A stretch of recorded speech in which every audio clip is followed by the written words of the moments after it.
Esta clase corresponde a la unidad 1 de Física y Química Biológica para la licenciatura en Enfermería. Comencemos repasando algunos conceptos generales. Materia es todo aquello que ocupa un espacio y posee masa. Es todo aquello que puede verse y sentirse. Como ejemplo podemos mencionar el aire que respiramos, el aire que está contenido en un globo, el oxígeno, el agua, es todo aquello que nos rodea. Cuerpo es una porción limitada de materia. Todo cuerpo tiene límites reales y tiene peso, como un trozo de tiza, una silla, un lápiz, un anillo.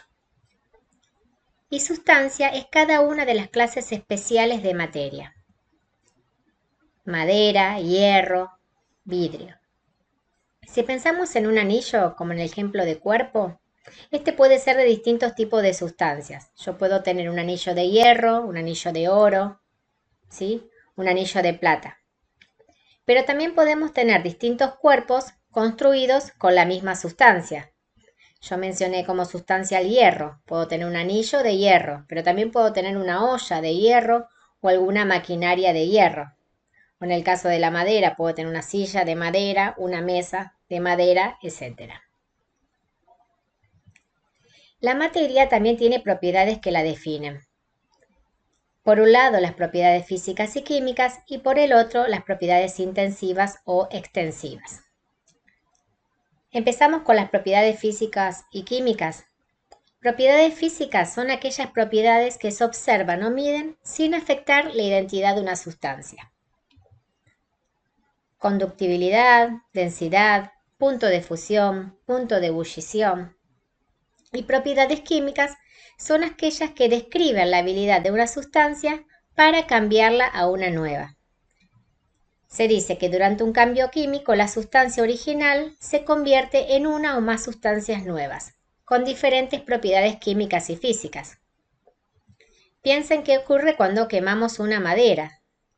La madera deja de ser madera, ¿sí? Acá tenemos una combustión, o cuando caramelizamos el azúcar, o cuando un cuerpo se corroe. Y si hablamos de propiedades intensivas y extensivas, tenemos que las propiedades intensivas, también llamadas específicas, son propiedades que no dependen de la materia, ¿sí? Ya que para una misma sustancia estas propiedades son iguales, tanto si yo tengo una pequeña proporción como si tengo una cantidad mayor de esa materia. Las propiedades intensivas sirven para identificar un tipo determinado de materia. Tenemos propiedades organolépticas, como el sabor, el color, la sensación al tacto, y constantes físicas, punto de ebullición, la densidad, punto de fusión. Estas propiedades van a ser siempre las mismas independientemente si yo tengo una pequeña cantidad de materia o si tengo una gran cantidad de materia. ¿Qué ocurre con las propiedades extensivas o generales? Son aquellas propiedades que sí dependen de la cantidad de materia. Estas propiedades las poseen todas las sustancias de manera general. Y dice, las propiedades extensivas no sirven para identificar un tipo determinado de materia. Como ejemplo tengo el peso, la masa y el volumen. Imaginemos que nuestra materia es el agua, ¿sí? Entonces yo sé que el punto de ebullición del agua son 100 grados centígrados.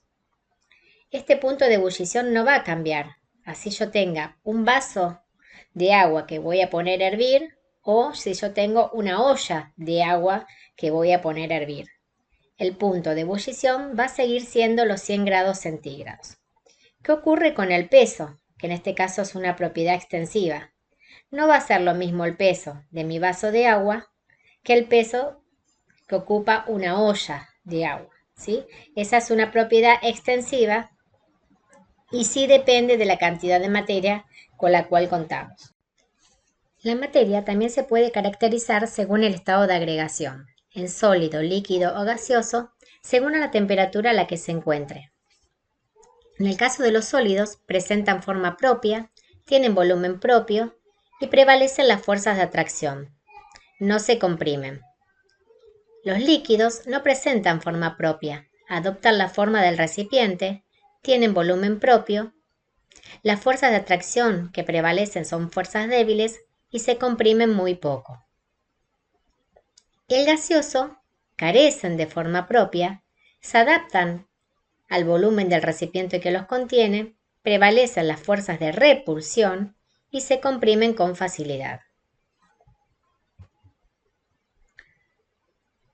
Un sistema material es toda porción del universo dotado de masa, que se aísla en forma real o imaginaria para su estudio experimental. Los sistemas materiales pueden ser clasificados según el intercambio de materia y energía con el ambiente que los rodea. Podemos tener sistemas abiertos, sistemas cerrados o sistemas aislados. Los sistemas abiertos son aquellos que intercambian materia y energía con el medio ambiente. Un ejemplo de este sistema abierto es el ser humano. Sistemas cerrados son aquellos que solo intercambian energía con el medio ambiente, como es el caso de una olla a presión, ¿sí? Recibe energía, pero no hay intercambio de materia.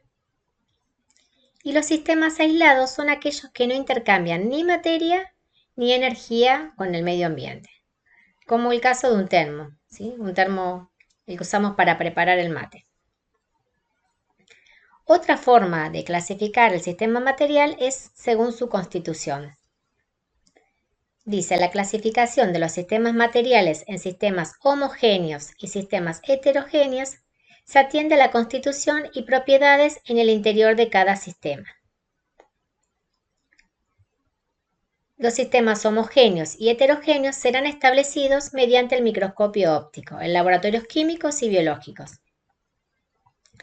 Con este aparato podemos visualizar hasta 10 a la menos 4 centímetros. Veamos detenidamente qué significa sistemas homogéneos y sistemas heterogéneos. Los sistemas heterogéneos son aquellos que poseen propiedades intensivas diferentes en dos o más puntos del sistema, presentando superficies de discontinuidad. Estas superficies de discontinuidad se las llama interfaces. Es decir, que presenta dos o más fases que pueden ser evidentes a simple vista o bien con la ayuda de un microscopio óptico. Es decir, estos sistemas materiales heterogéneos se pueden clasificar en dispersiones groseras, dispersiones finas o dispersiones coloidales. Las dispersiones groseras son aquellas en las cuales se puede distinguir a simple vista o con ayuda de una lupa. Pensemos en un vaso en el cual agregamos agua y agregamos aceite. Este es un sistema heterogéneo y a su vez es una dispersión grosera. Yo puedo distinguir la interfase entre el agua y el aceite. A simple vista yo veo que tengo dos fases, la fase del agua y la fase del aceite. Lo mismo si a este frasco con agua y con aceite agrego una piedra o unas piedras. Voy a tener tres fases, la fase del agua, del aceite y también veo la fase de las piedras. ¿Qué ocurre en el caso de una dispersión fina? Estos son sistemas heterogéneos pero visibles al microscopio. Como ejemplo tienen la leche. Uno puede ver al microscopio óptico una gota de leche y en esa gota de leche va a poder distinguir el suero de las gotitas de grasa. ¿Sí? No así a simple vista, uno no podía distinguir esto a simple vista, pero si lo acerca a un microscopio y lo observa al microscopio, puedo distinguir las gotitas de grasa del suero. Con la sangre ocurre algo parecido. Para poder determinar que este es un sistema heterogéneo, pongo una gota de sangre al microscopio y puedo distinguir en esa gota glóbulos rojos, glóbulos blancos, plaquetas. Son sistemas heterogéneos y dentro de este sistema heterogéneo es una dispersión fina. Y por último, las dispersiones coloidales, que son aquellas en las cuales no se puede distinguir los componentes a simple vista o con la ayuda de un microscopio común. Para estos casos necesito un ultramicroscopio. Ejemplos de dispersiones coloidales pueden ser las gelatinas, las cremas, las espumas, la niebla. Son todos ejemplos de dispersiones coloidales. Necesito, para poder distinguir estas partículas, un ultramicroscopio. Y los sistemas homogéneos son aquellos que poseen las mismas propiedades intensivas en cualquier punto del sistema, es decir, que presentan una sola fase y da como resultado una sustancia de estructura y composición uniforme. Aquí tienen el ejemplo del suero. El suero es una solución salina que está compuesta por agua y por sal. Sabemos que está compuesta por agua y sal, pero es una solución homogénea. Uno no puede distinguir las partículas que conforman esta solución. Es una única fase. Lo mismo con una jarra de agua potable.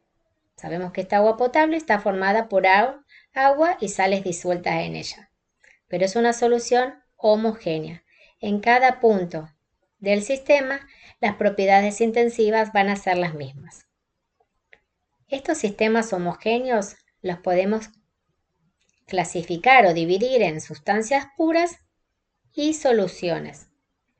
En las sustancias puras tenemos sustancias puras compuestas y sustancias puras simples. Y las simples se dividen en atómicas y moleculares. Para comprender un poco mejor, veamos la estructura atómica. Sabemos que los elementos tienen en común estar constituidos por una mínima unidad. Esta mínima unidad se la llama el átomo. Hay aproximadamente 118 clases de átomos distintos y cada uno corresponde a un elemento químico. Estos elementos químicos se representan mediante símbolos químicos, que son abreviaturas convencionales. Entonces, cada clase de átomo está representado por un elemento químico. Y podemos definir al átomo como la partícula más pequeña de un elemento, que mantiene su identidad química a través de todos los cambios químicos y físicos. La IUPAC es el organismo internacional que, entre otras funciones, aprueba los nombres para los nuevos elementos químicos. Y cada elemento tiene un nombre y un símbolo químico único. Por lo general, para identificarlo, se utiliza la primera letra de su nombre en mayúscula. ¿Sí? AG es la plata, C carbono, Fe hierro, S el azufre, Ca es el calcio. Como ven, para diferenciarlo se usa además de la primera letra, la segunda letra del nombre en minúscula. ¿Sí? En el caso del carbono, empieza con C, pero calcio también, entonces ponemos Ca, la primera letra y la segunda en minúscula. En el caso del cobre, la primera letra y la segunda en minúscula. Otra cosa a tener en cuenta es que hay muchos casos en los que en el símbolo químico no coincide con la primera letra del nombre. ¿Sí? Como en el caso del sodio, que el símbolo químico es Na. Esto es debido a que el nombre de los elementos químicos deriva principalmente del latín. Por eso que en el caso del sodio es natrium. Como ven acá, el hierro es ferrum.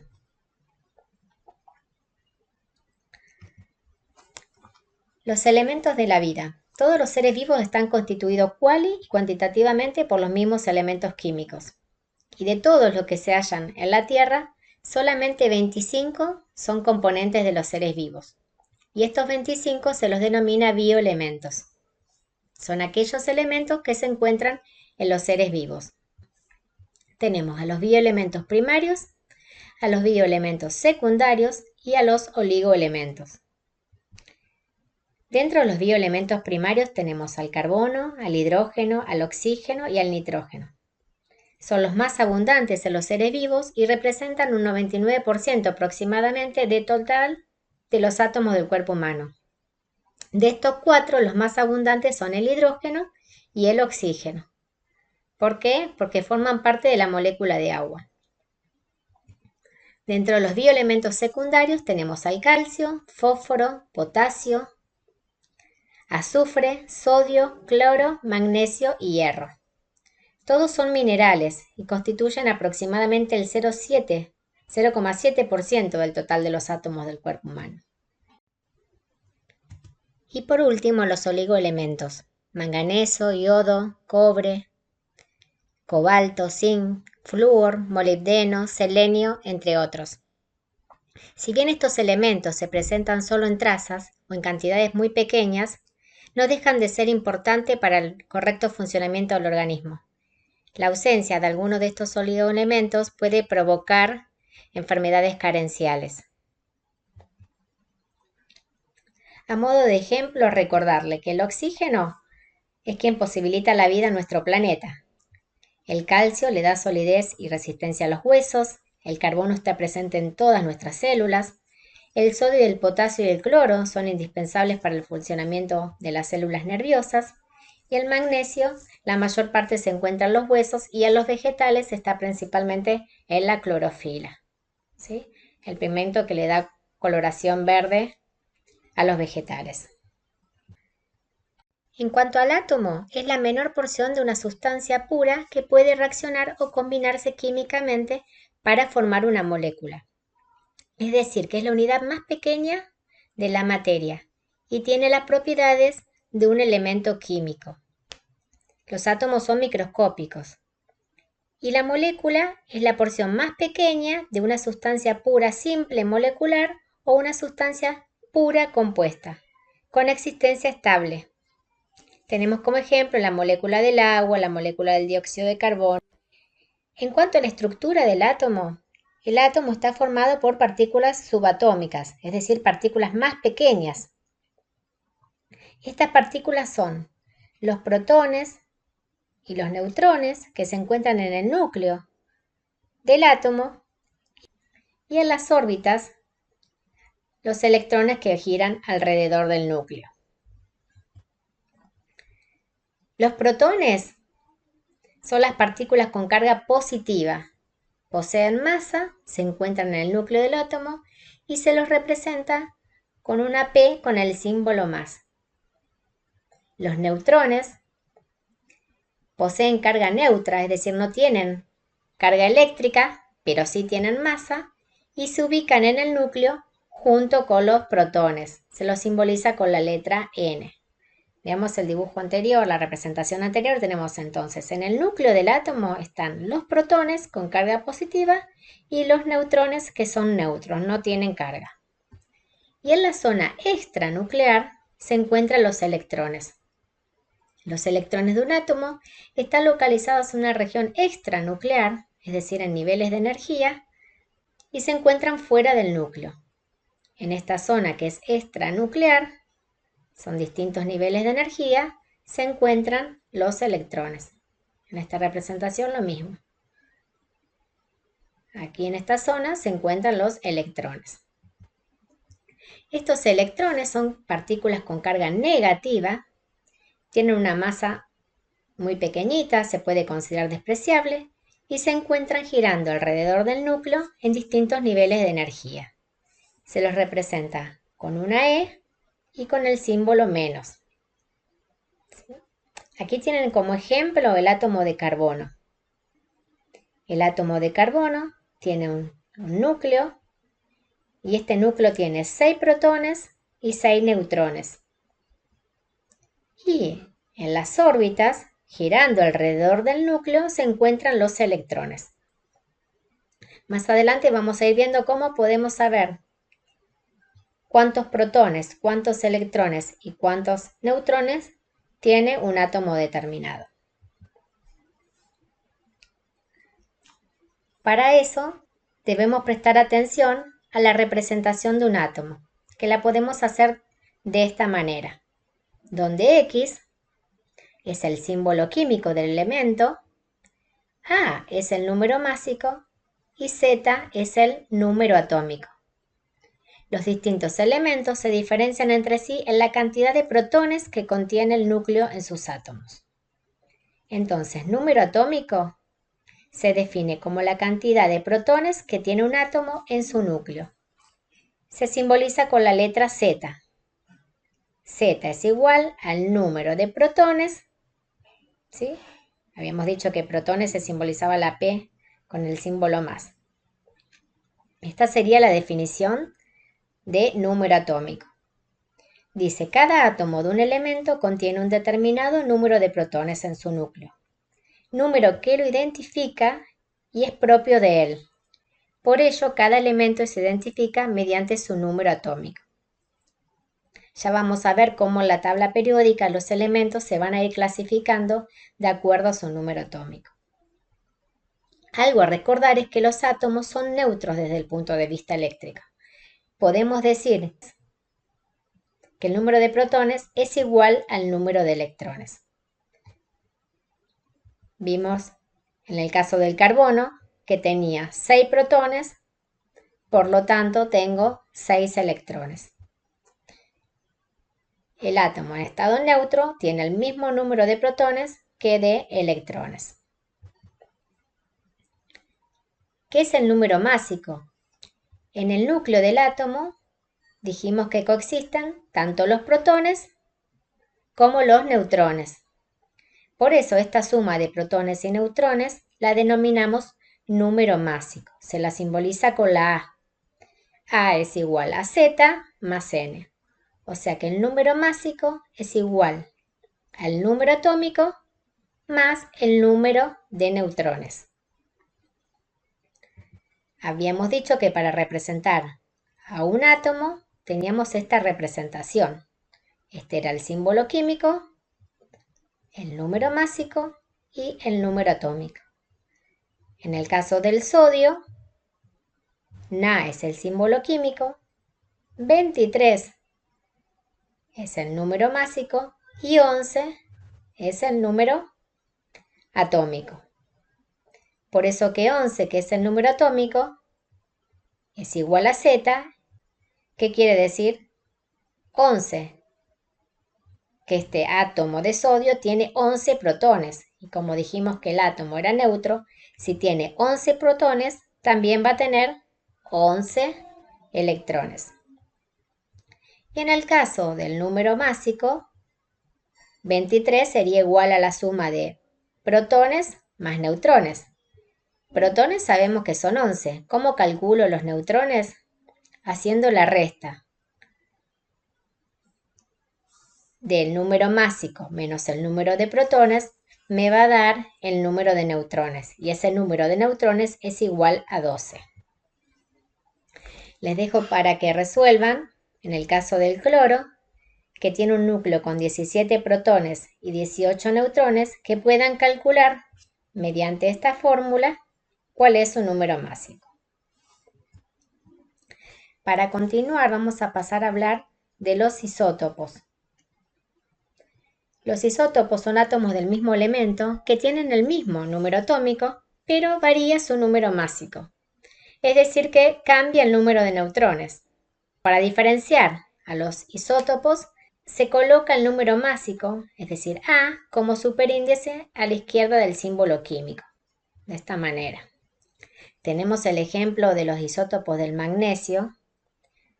El magnesio tiene 12 protones, pero algunos de estos átomos tienen 12, 13 o 14 neutrones.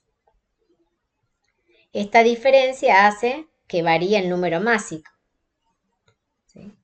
Aquel que tenga 12 neutrones va a tener un número másico de 24. El isótopo que tiene 13 neutrones va a tener un número másico de 25 y el isótopo que tiene 14 neutrones va a tener un número másico de 26. ¿Sí? Así se representan a los 3 isótopos del magnesio. El caso del carbono, también tenemos isótopos del carbono, carbono 12, carbono 13, carbono 14. A medida que vayamos avanzando en las unidades de la asignatura, van a ver la importancia que tienen los isótopos. Aquí tenemos el caso del carbono 12, tiene un Z de 6, el carbono 13 lo mismo, y el carbono 14 también un Z de 6. Dijimos que los isótopos, recuerdan, lo que varía es el número másico, y varía el número básico porque varía el número de neutrones. Entonces, en este caso, todos los isótopos del carbono van a tener 6 protones. Si el átomo es neutro, también va a tener 6 electrones. ¿Y cómo va a ir variando mi número de neutrones? Haciendo la resta entre el número másico y el número atómico. Por lo tanto, me va a quedar que el isótopo de carbono 12 tiene 6 neutrones, el isótopo de carbono 13 tiene 7 neutrones y el isótopo de carbono 14 posee 8 neutrones. Aquí tenemos la tabla periódica de los elementos, con los elementos alcalinos, alcalinos térreos, los metales de transición, los no metales y los gases nobles. Hay distintas formas de clasificar a los elementos en la tabla periódica. Una de ellas es según el período y el grupo en el cual se encuentre el elemento en cuestión. Si recuerdan, llamamos período a las filas o hileras horizontales, ¿sí?, donde se agrupan los elementos, y estos períodos van del 1 al 7. Miremos en esta diapo, estas serían las filas llamadas períodos. Tenemos el período 1, el 2, 3, 4, 5, 6 y 7. Y llamamos grupo o familia al conjunto de elementos que están ubicados a lo largo de una columna. Los elementos que se encuentran en la misma columna tienen propiedades similares. Una nomenclatura más moderna numera los grupos del grupo 1 al 18, ¿sí?, de izquierda a derecha. Y tenemos a los elementos representativos, que son los elementos que pertenecen al grupo 1 y 2, y a los que pertenecen al grupo del 13 al 18, ¿sí? Estos elementos serían elementos representativos, y a los elementos que quedan en este bloque central se los llaman elementos de transición. También hay otra forma de clasificar a los elementos en la tabla periódica, y es en metales, no metales, metaloides y gases nobles o inertes. Para darnos cuenta de esto, tenemos en la tabla periódica una línea en zigzag que nos separa los metales de los no metales. Volvamos nuevamente a esta diapositiva. Entonces pueden ver a los metales, esta línea zigzag que nos separa los no metales de los metales, y aquellos elementos que se encuentran en esta zona se los llama metaloides. Los metaloides son elementos que muestran propiedades típicas tanto de metales como de los no metales. Son estos elementos que se encuentran aquí.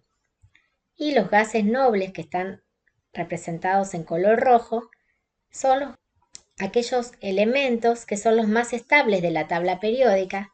Van a ver que tienen 8 electrones en su último nivel de valencia, ya vamos a hablar de esto. Son elementos muy poco reactivos.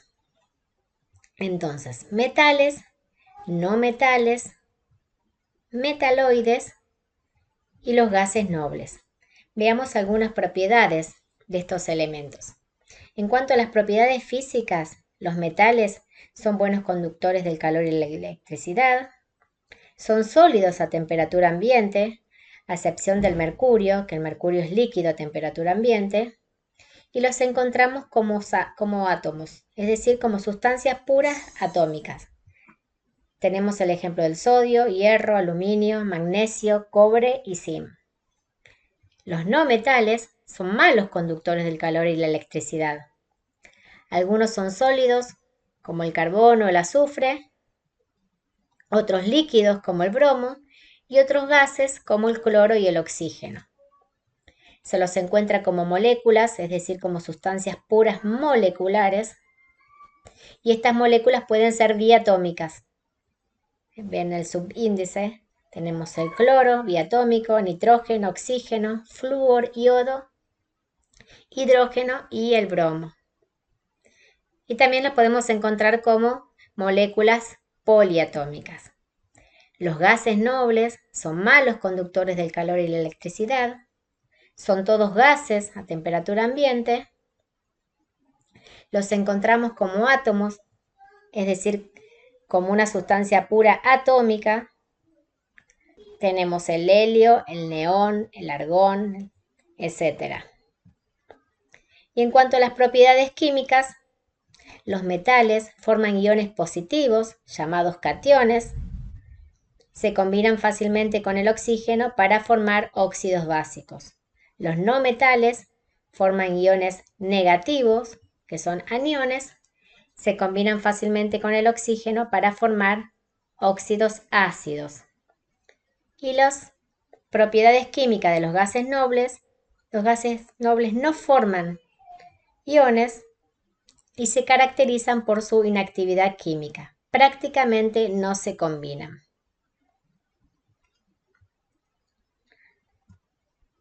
La ubicación de los átomos en la tabla periódica también describe ciertas características que siguen una periodicidad. A medida que recorremos la tabla periódica, vemos que el número Z, recuerdan que Z era el número atómico, va aumentando.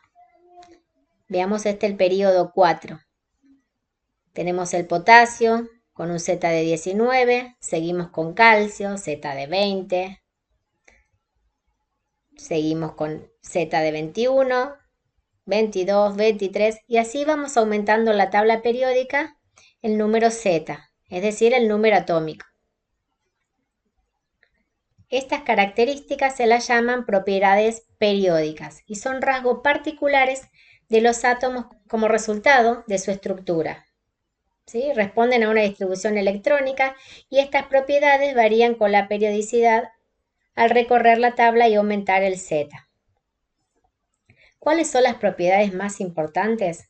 El radio atómico, el potencial de ionización, la electroafinidad y la electronegatividad. En esta clase vamos a hablar de la electronegatividad para que puedan entender más adelante acerca de las uniones químicas. La electronegatividad mide la tendencia de un átomo de atraer hacia sí los electrones de un enlace químico. Dice que la electronegatividad por lo general disminuye al bajar por un grupo de la tabla periódica. Al avanzar a través de un período de izquierda a derecha, la electronegatividad aumenta. Si ven el esquema, tenemos que en un mismo grupo, cómo aumenta la electronegatividad y cómo aumenta en un período. En general, la electronegatividad es baja para los metales y alta para los no metales. Esta zona era la zona de los metales y aquí, en la zona de los no metales, la electronegatividad es la máxima. Es mínima en los metales alcalinos y se hace máxima para los halógenos. Esto según la clasificación, ¿no? Nosotros también mencionamos que teníamos los metales alcalinos y en esta zona de los no metales también los podemos llamar halógenos. Entonces esta zona es la que tiene la máxima electronegatividad. También mencionamos en unas diapos anteriores cationes y aniones. ¿Pero qué son los cationes y los aniones que formaban los metales y los no metales? El átomo es eléctricamente neutro. ¿Por qué? Dijimos que en el núcleo teníamos los protones que son de carga positiva y en las órbitas girando alrededor del núcleo los electrones.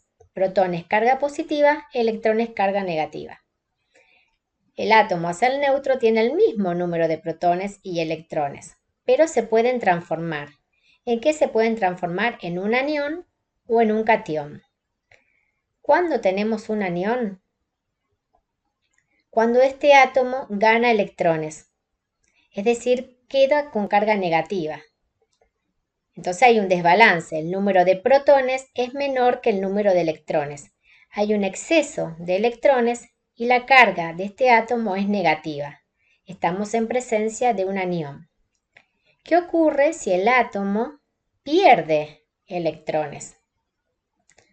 Hay un desbalance a favor de los protones. Tenemos mayor cantidad de protones que de electrones. En este caso, al tener un defecto de electrones, la carga que predomina es la positiva. y estamos hablando de un catión. Recuerden que siempre hablamos de ganancia o pérdida de electrones. Aquel átomo que gana electrones, estamos en presencia de un anión. Y si el átomo pierde electrones, estamos en presencia de un catión. ¿Qué son las uniones químicas? Son todas aquellas interacciones que mantienen unidos dos entes químicos, sean átomos, iones o moléculas, para dar lugar a estructuras más estables. Pero ¿cómo se llegan a unir estos compuestos? ¿De qué tipo de uniones estamos hablando?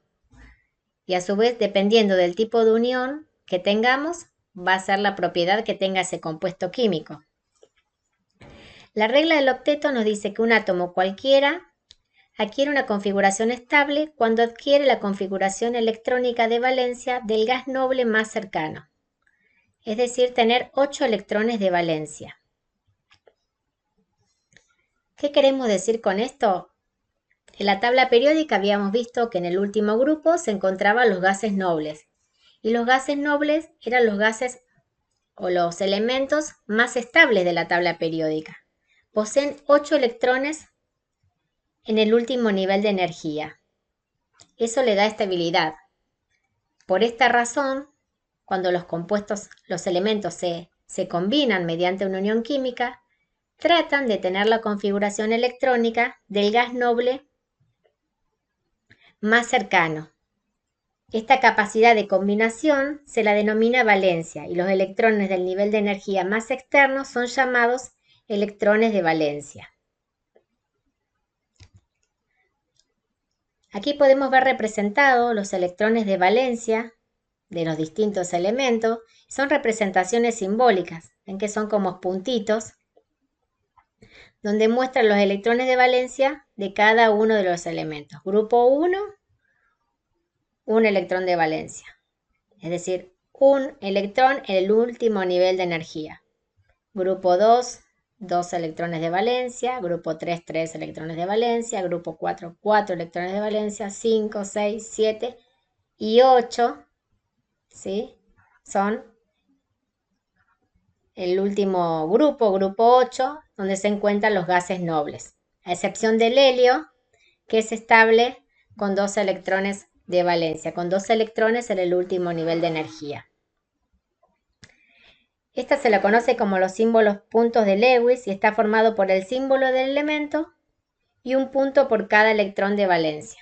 Es la forma de representarlos.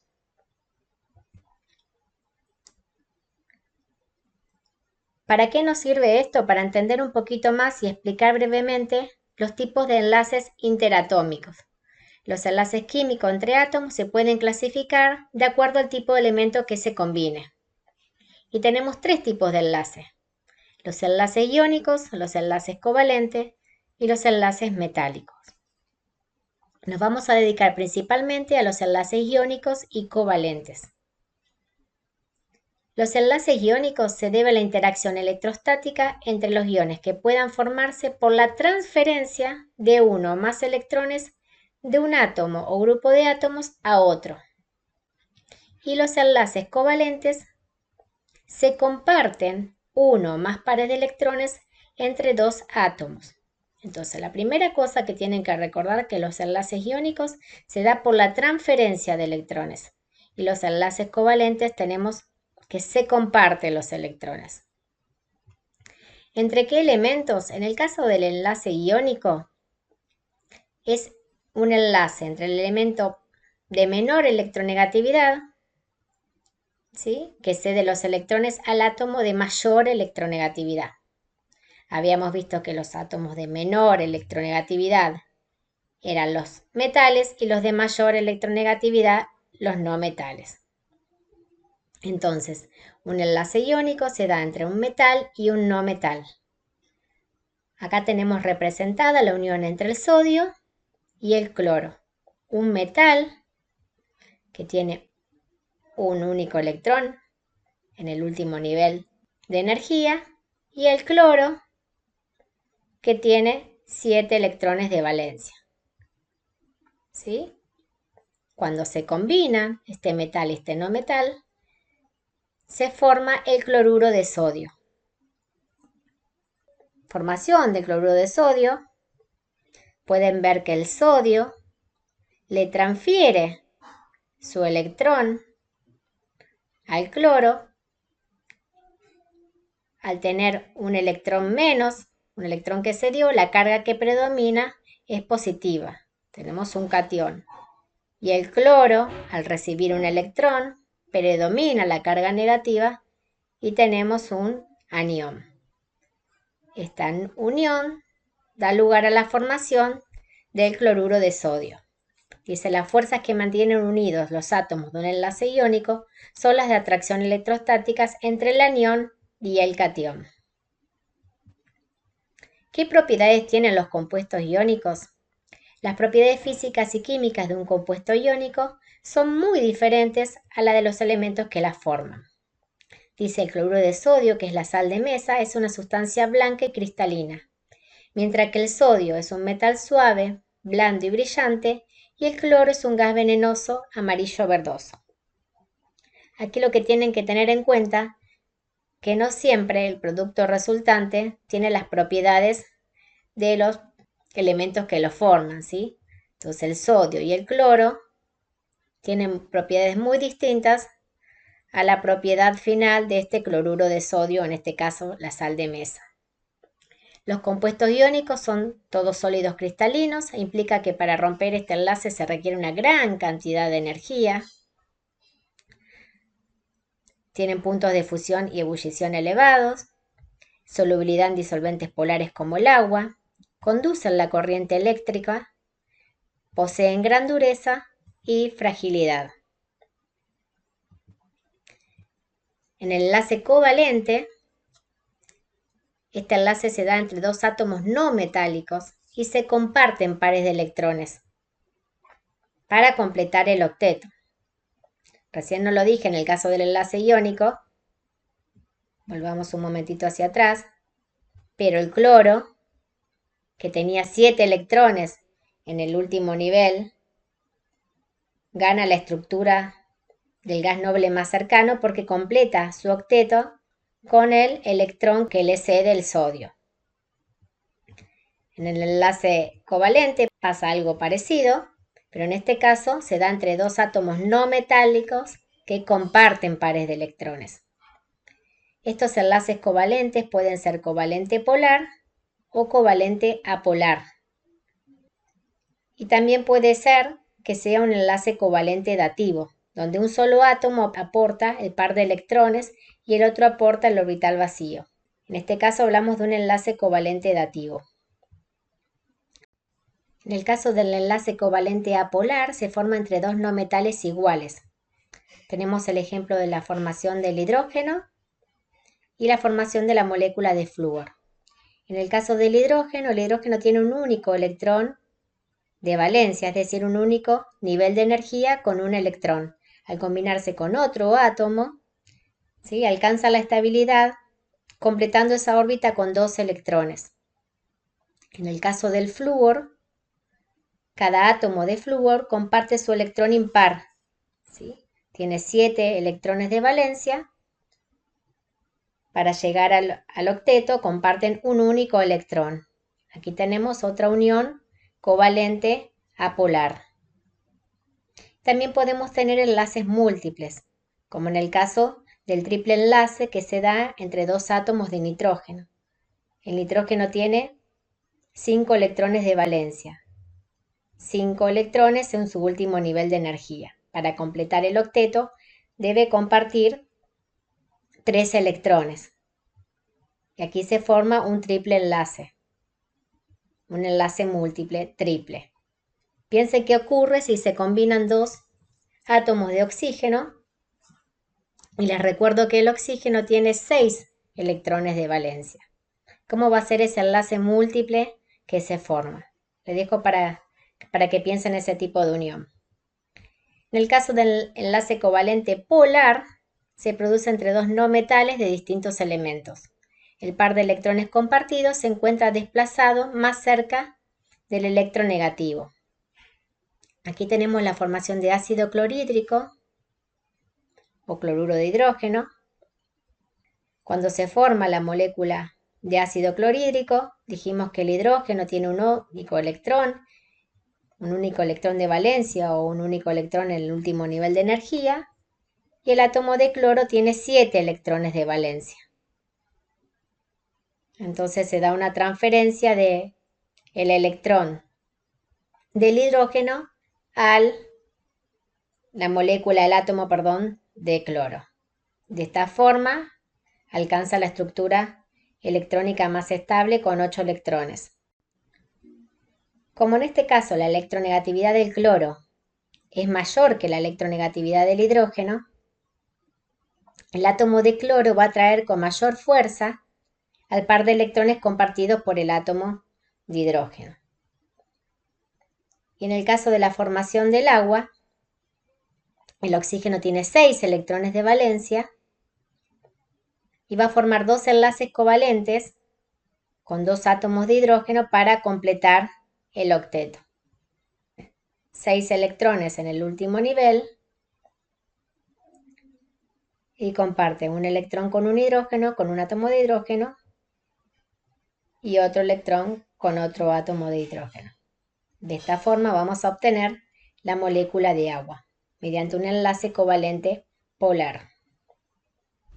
¿Qué propiedades tienen estos compuestos covalentes? Los compuestos covalentes polares son solubles en solventes polares. Los compuestos covalentes no polares son solubles en solventes no polares. Las temperaturas de ebullición y de fusión son relativamente bajas, son menor a 400 grados centígrados. No conducen la corriente eléctrica y son malos conductores del calor. Son aislantes, son blandos, no presentan resistencia mecánica y sus estados de agregación pueden ser sólido, líquido o gaseosos. Hablamos de uniones químicas, es decir, uniones interatómicas, pero no hablamos de enlaces intermoleculares, es decir, interacciones entre las moléculas, las cuales nos permiten entender algunas características de las sustancias, como pueden ser el estado de agregación, el punto de ebullición, el punto de fusión, etc. Además, estas interacciones intermoleculares le confieren a ciertas moléculas poder desarrollar de manera exacta su función.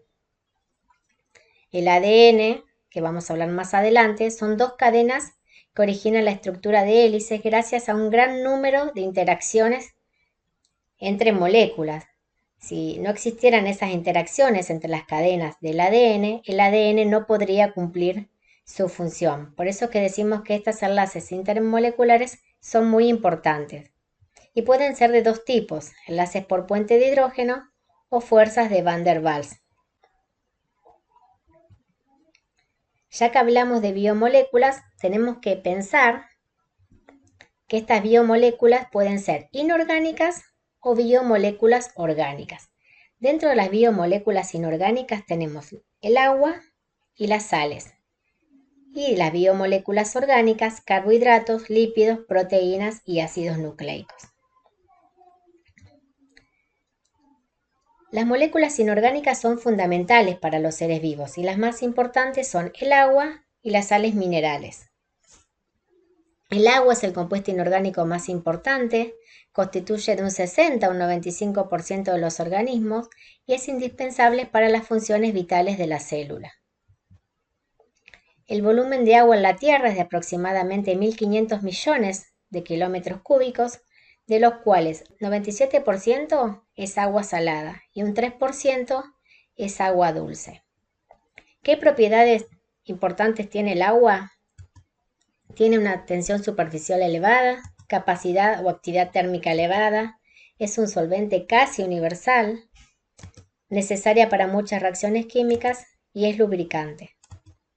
En cuanto a las sales, son insolubles en estado sólido, forman estructuras sólidas que cumplen funciones de protección, sostén, se encuentran en caparazones o esqueletos internos de algunos invertebrados, en huesos, dientes, paredes celulares y asociadas a moléculas como el caso de la proteína hemoglobina. Y los electrolitos o iones son minerales con carga eléctrica que cumplen funciones vitales. Algunos de estos son el ion sodio, el ion potasio, el ion cloruro, ion calcio, magnesio, cobre, zinc, etc. Y por último, hablar de las biomoléculas orgánicas, también llamadas macromoléculas o moléculas de la vida, que se basan en la combinación de átomos de carbono, hidrógeno, oxígeno, nitrógeno y otros elementos como el azufre y fósforo. Solamente mencionarles que hay 4 tipos, ya los vamos a ver más adelante en otras unidades. Tenemos a los carbohidratos o hidratos de carbono, los lípidos o grasas, las proteínas y los ácidos nucleicos.